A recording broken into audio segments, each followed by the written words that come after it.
ओम नमः शिवाय। कैसे दोस्तों आप सभी? उम्मीद करते हैं कि आप सब अच्छे होंगे। दोस्तों आज हम सुनेंगे श्रावण मास महात्म्य अध्याय 26। दोस्तों इस अध्याय में आज हम जानेंगे श्रावण अमावस्या को किए जाने वाले वृष पूजन और कुश ग्रहण का विधान।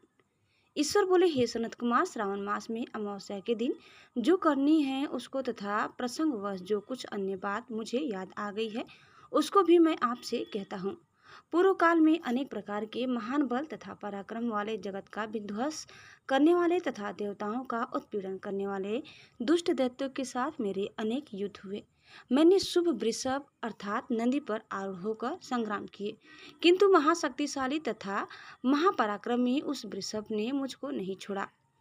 अंधकासुर के साथ युद्ध में तो नंदी का शरीर विदीर्ण हो गया था, उसकी त्वचा कट गई, शरीर से रक्त बहने लगा और उसके प्राण मात्र बच गए थे। फिर भी जब तक मैंने उस दुष्ट का संहार नहीं किया तब तक वह नंदी धैर्य धारण कर मेरा वहन करता रहा। उसकी इस दशा को मैंने जान लिया था। उसके बाद उस अंधा को वध करके मैंने प्रसन्न होकर नंदी से कहा, हे सुब्रत, मैं तुम्हारे इस कृत्य से प्रसन्न हूँ। वर मांगो, तुम्हारे घाव ठीक हो जाएं, तुम बलवान हो जाओ और तुम्हारा पराक्रम तथा रूप पहले से भी बढ़ जाए। इसके अतिरिक्त तुम जो जो वर मांगोगे उसे मैं तुम्हें अवश्य दूंगा। नंदी के स्वर बोले, हे देवदेव, हे महेश्वर, मेरी कोई याचना नहीं है। आप मुझ पर प्रसन्न हैं तो फिर इससे बढ़कर क्या वैभव हो सकता है। तथापि हे भगवान, लोकोपकार के लिए मैं मांग रहा हूँ। हे शिव, आज श्रावण मास की अमावस्या है जिसमें आप मुझ पर प्रसन्न हुए हैं। इस तिथियों में गायों सहित उत्तम मिट्टी से निर्मित वृषभों की पूजा करनी चाहिए। आज अमावस्या के दिन जन्म लेना कामधेनु तुल्य होता है। अतः इस तिथि में वर प्रदान करें कि यह अमावस्या वांछित फल देने वाली हो। आज के दिन भक्तिपूर्वक प्रत्यक्ष वृषभों तथा गायों की पूजा करनी चाहिए। गेरू आदि धातुओं से प्रयत्नपूर्वक उन्हें भूषित करना चाहिए। उनके सींगों पर सोना, चांदी आदि के पत्थर मढ़े और रेशम के बड़े बड़े गुच्छों को भी सींगों पर बांधे। अनेक प्रकार के वर्णों से चित्रित सुंदर वस्त्र से उनकी पीठ को ढक दे और गले में मनोहर शब्द करने वाला घंटा बांध दे। सूर्योदय से लगभग 4 घड़ी बीतने पर गायों को ग्राम से बाहर ले जाकर पुनः साय वेला में ग्राम में प्रवेश कराएं। आहार के रूप में सरसों, तिल की खली आदि अनेक प्रकार का अन्न इस दिन अर्पित करें। जो इस दिन ऐसा करता है उसका गोधन सदा बढ़ता रहता है। जिस घर में गाय ना हो वह शमशान के समान होता है। पंचामृत तथा पंचगव्य दूध के बिना नहीं बनते। गोबर से लेप किए बिना घर पवित्र नहीं होता। हे सुरोत्तम, जहाँ गौमूत्र से छिड़काव नहीं होता वहाँ चींटी आदि जंतुओं का उपद्रव विद्यमान रहता है। हे महादेव, दूध के बिना भोजन का रस ही क्या है। हे प्रभु, यदि आप मेरे ऊपर प्रसन्न हैं तो इन वरों को तथा अन्य वरों को भी मुझे प्रदान कीजिए। हे सनत कुमार, तब नंदी का यह वचन सुनकर मैं बहुत प्रसन्न हुआ। मैंने कहा, हे वृषश्रेष्ठ, जो तुमने मांगा है सब हो जाए।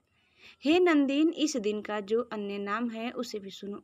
जो वृषभ किसी के द्वारा कहीं भी किसी कार्य में प्रयुक्त नहीं किया जाता और तृण खाता हुआ तथा जल पीता हुआ जो शांतिपूर्वक विचरण करता है तथा महान वीर व बलशाली होता है उसे पोल कहा जाता है। अतः हे नंदीन, उसी के नाम से यह दिन पोला नाम वाला होगा। इस दिन अपने इष्ट बंधुओं के साथ महान उत्सव करना चाहिए। हे वत्स, मैंने उस दिन ये श्रेष्ठ वर प्रदान किए थे, अतः लोगों के द्वारा इस श्रेष्ठ को पोला नाम वाला कहा गया है। इस दिन सभी कामनाओं को पूर्ण करने वाला वृषभों का महान उत्सव करना चाहिए। इसके साथ ही अब मैं इसी तिथि में किए जाने वाले कुश ग्रहण का वर्णन करूंगा।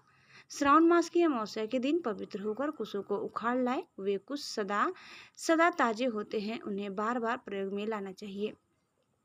कुश, कास, यव, दुर्वा, उसीर, सदुक, गेहूं, ब्रीही, मुंज और वल्वज ये दर्भ होते हैं। ब्रह्मा जी के साथ उत्पन्न होने वाले तथा ब्रह्मा जी की इच्छा से प्रकट होने वाले ये दर्भ है। हे दर्भ है, मेरे सभी पापों का नाश कीजिए और कल्याणकारक होइए। इस मंत्र का उच्चारण करने के साथ ईशान दिशा में मुख करके हुम फट मंत्र के द्वारा एक ही बार में कुश को उखाड़ ले।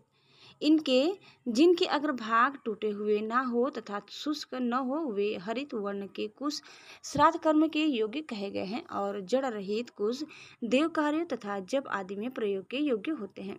7 पत्तों वाले कुश देव कार्य तथा पितृ कार्य के लिए श्रेष्ठ होते हैं। मूल रहित तथा गर्भयुक्त अग्रभाग वाले तथा 10 अंगुल प्रमाण वाले 2 दर्भ पवित्र के लिए उपयुक्त होते हैं। ब्राह्मण के लिए 4 कुश पत्रों का पवित्रक बताया गया है और अन्य वर्णों के लिए क्रमशः 3, 2 और 1 दर्भ का पवित्रक कहा गया है, अथवा सभी वर्णों के लिए 2 दर्भों का ग्रंथि युक्त पवित्रक होता है। यह पवित्रक धारण करने के लिए होता है, इसे मैंने आपको बता दिया है। उत्पवन हेतु सभी के लिए 2 दर्भ उपयुक्त होते हैं। 50 दर्भों से ब्रह्मा और 25 दर्भों से विष्टर बनाना चाहिए। आचमन के समय हाथ से पवित्र को नहीं निकालना चाहिए। बीकिर के लिए पिंड देने तथा अग्नोकरण करने के साथ और पाद्य देने के पश्चात पवित्र का त्याग कर देना चाहिए। दर्भ के समान पुण्यप्रद पवित्र और पापनाशक कुछ भी नहीं है। देव कर्म तथा पितृकर्म ये सब दर्भ के अधीन है। उस प्रकार के दर्भों को श्रावण मास की अमावस्या के दिन उखाड़ना चाहिए, इससे इनकी पवित्रता बनी रहती है। श्रावण मास की अमावस्या का वर्णन किया जाए। हे सनत कुमार, श्रावण मास की अमावस्या के दिन जो कृत्य होता है उसे मैंने कह दिया। श्रावण मास में और जो भी करनी है उसे भी मैं आपसे कहता हूँ। दोस्तों, इस प्रकार श्री स्कंद पुराण के अंतर्गत ईश्वर सनत कुमार संवाद में श्रावण मास महात्म्य में अमावस्या के दिन वृषभ पूजन कुश ग्रहण नामक 26वां अध्याय पूर्ण हुआ। उम्मीद करते हैं कि आप सभी को हमारी आज की यह कथा जरूर पसंद आई होगी। कैसी लगी कमेंट करके बताइए। चैनल में नए हैं तो प्लीज़ लाइक, शेयर और सब्सक्राइब करना न भूलें। धन्यवाद। ओम नमः शिवाय। हर हर महादेव।